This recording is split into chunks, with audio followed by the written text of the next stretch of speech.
anabolic स्टेरोइड्सले के काम गर्दछ त एनाबोलिक स्टेरोइड्सले चिकित्सा शास्त्रमा चाहिँ यसका आफ्नै रोलहरू हुन्छन् जस्तो हामी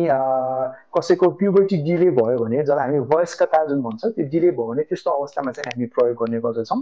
र त्यसै गरी हाम्रो मांसपेशीहरूको चाहिँ हाम्रो के के कमजोरीहरू भयो मांसपेशीहरू सुक्दै गयो भने त्यो अवस्थामा पनि हामीले एनाबोलिक स्टेरोइड्सहरू हामी प्रयोग गर्ने गर्दछौँ र साथसाथै अन्य हर्मोनल केही समस्याहरू भयो भने पनि हामी एनाबोलिक स्टेरोइड्सहरू युज गर्ने गर्दछौँ सो चिकित्सा शास्त्रमा यसको आफ्नै एउटा स्थान छ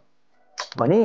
बडी बिल्डिङमा यसलाई प्राय रूपले मिसयुज गरेको देखिने गर्दछ है बडी बिल्डिङमा किन प्रयोग गरिन्छ त पहिला यहाँबाट सुरु गरौँ प्रश्न सो बडी बिल्डिङमा जब हामी एनाबोलिक स्टेरोइड्सहरू प्रयोग गर्दछौँ त्यसले हाम्रो चाँडो मसल मास इन्क्रिज हुने गर्दछ